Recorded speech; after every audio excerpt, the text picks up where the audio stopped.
Hi, Marco Di Stefano here. I'm doing this video to show you my new PC, which I just built, and to show you also the first test, which I've done based on a benchmark on with my orchestral template. Let's look at the specification. For the CPU, I have this i9-7040X, which has 14 cores and 28 threads, reaching up to 4.3 GHz with the turbo. Then I have this motherboard from AsRock, which is very good if you want to do also overclocking. And for the RAM, I have this 128 GB from G.Skill at 3200 MHz. So in the end, I decided to have one single machine. And it was very important for me to have a build which is capable to load a lot of virtual instruments, so 128 of Gb RAM will be enough, and with a processor which be capable to play as much as possible instruments at the same time. And I think that this one makes it very well. And so what I did for my benchmark is that I actually loaded all the instruments which I have on my template. So you can see from the woodwinds, from the brass, and from the strings. So this is something like loading about 10 Spitfire libraries, where actually each instrument has been loaded with 3 microphones and can reach up to 400 voices. And since actually I'm purging everything, I'm already using almost 60 GB of RAM.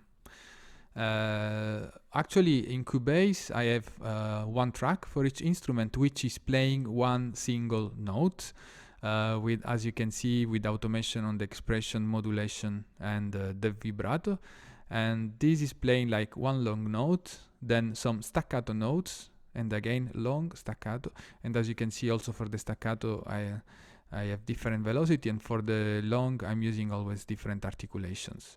So this means that actually I'm loading quite some data in memory. And of course, there are a lot of voices. If you can imagine that each of these tracks might reach up to 400 voices, and that there are actually 100 instruments loaded here. So let's start first with a buffer size of 512, and let's put play and see how does it go with the CPU.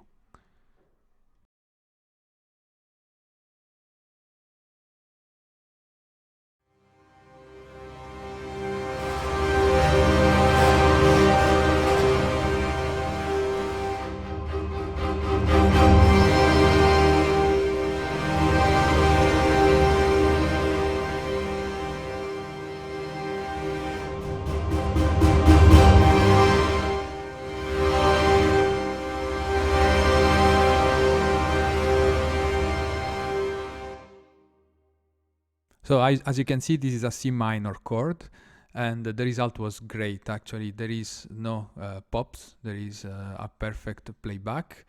Now let's try to put half at 256, and let's see what happens.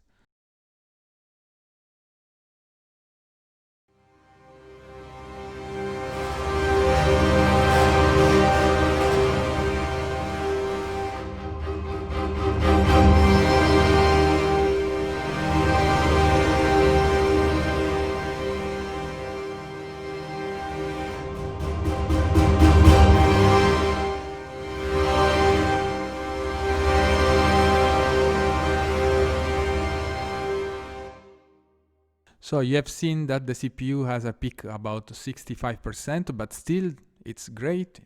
There is no pop and clicks, and everything was perfect. Let's now try a 128.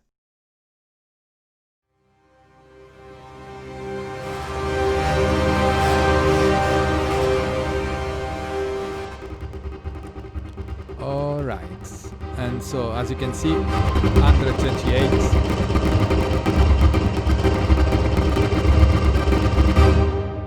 Yeah, I have to stop here. So 128 is not manageable. There are too much voices.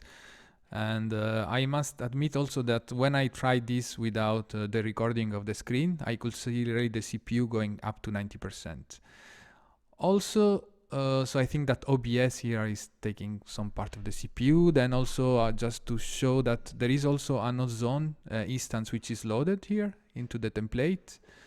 Let's see how does it look like with the mixer.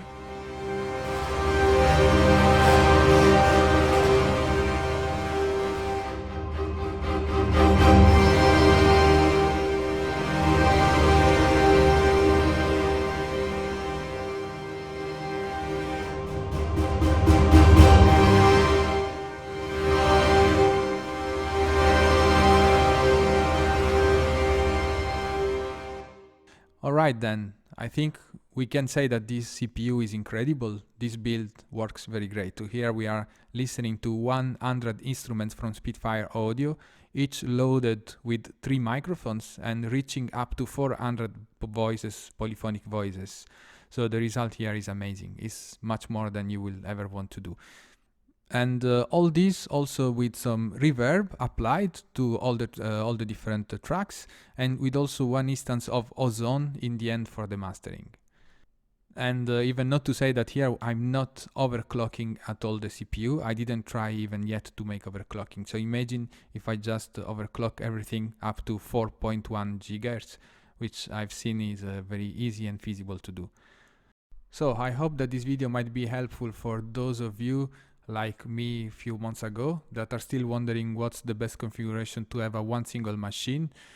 Don't hesitate to leave me your comments if you have any other question, and thank you for watching, and see you in the next video.